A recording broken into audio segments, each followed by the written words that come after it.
बच्चों, मैं सेठसील Hindi high school की तरफ से इस यूट्यूब चैनल पर आपका हार्दिक स्वागत करती हूँ।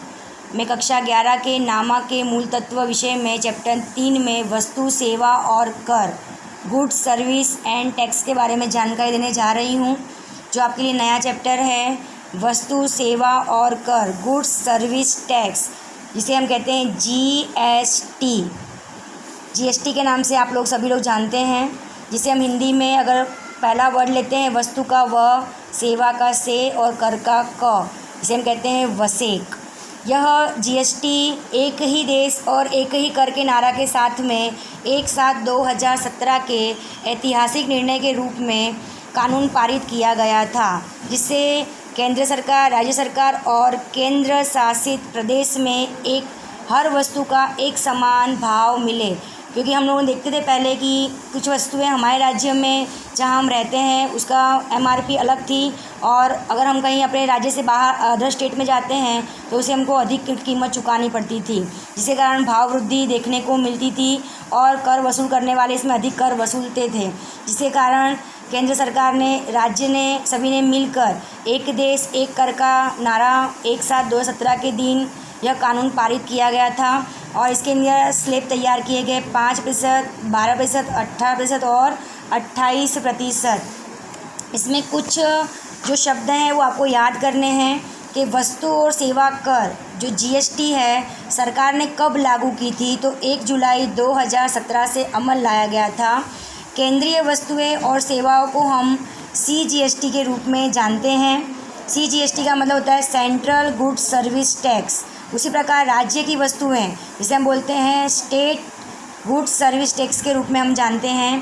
केंद्र शासित प्रदेश के लिए वस्तुएं सेवाओं का कर union territory goods service tax के रूप में जाना जाता है। अंतर्राज्यीय वस्तु और सेवाओं को हम आईजीएसटी के रूप में जानते हैं। अपने ही राज्य में पूर्ति सप्लाई के व्यवहारों के लिए हम सीजीएसटी और एसजीएसटी लागू पड़ता है।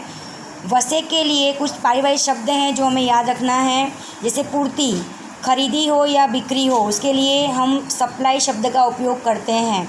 चाहे आप खरीदी करो चाहे बिक्री करो, पूर्ति का मतलब क्या होता है, सप्लाई। आवक पूर्ति और जावक पूर्ति, ये आपको ध्यान रखना है। आवक पूर्ति वसेक का उपयोग हम कब करते हैं, जब हम खरीदी करते हैं, और जावक पूर्ति वसेक का उपयोग कब करते हैं, जब हम बिक्री करते हैं।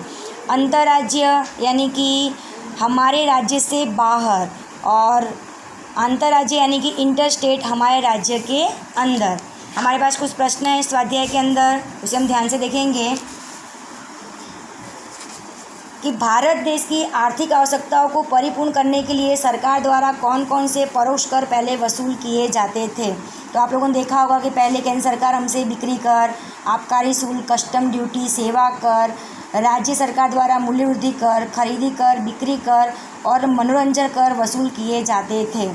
वसेक के अंतर्गत कौन कौन सी बातों का कर पात्रता में रखी गई है, तो वस्तुओं के उत्पादन और वस्तुओं की बिक्री की सेवाओं को उपलब्ध होने वाले स्थान पर वस्तुओं और सेवाओं की पूर्ति यानी सप्लाई, ये शब्द याद रखना, पर कर वसूल किया जाता है। जैसे मैं आपको बताना चाहूँगी, यहाँ पर मेरे पास 2 रसीद हैं जिसमें सीजीएसटी और एसजीएसटी दिया हुआ है।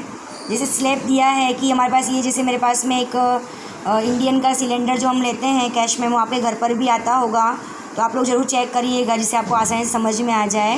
देखो यहाँ दिया है सीजीएसटी और एसजीएसटी, यानी सेंट्रल गुड्स सर्विस टैक्स और state goods service tax 2.5%, 2.5%। And जो भी आपकी अमाउंट है उसका 2.5% किसको मिलेगा, केंद्र सरकार को मिलेगा, और उसका 2.5% किसको मिलेगा, राज्य सरकार को मिलेगा। और ये कौन मतलब वसूल करता है, ये हमसे केंद्र सरकार, राज्य सरकार दोनों वसूल करती है, और हम उसका क्या करते हैं, भुगतान करते हैं। उसी प्रकार मेरे पास एक दवाई का बिल भी है, जिसमें यहाँ पे देखा है कि दवाई के बिल पर भी अलग अलग कंपनी का स्लैब अलग अलग होता है। जैसे यहाँ पर देखा है कि 6% रेट दिया गया है और यहाँ पर 9% रेट दिया गया है। तो हमने स्टेट का और सेंट्रल का दोनों, हमने जो एमआरपी है उस पर हमने क्या किया है, 6% की दर से हमने यहाँ पर उसको रेट चुकाया है, और कुल अमाउंट हमने यहाँ पर उसको मतलब चुका दिया है। इसका मतलब हर बिल पर आप कोई भी घर का एक बिल उठाइएगा, आपको SGST CGST देखने को मिलेगा।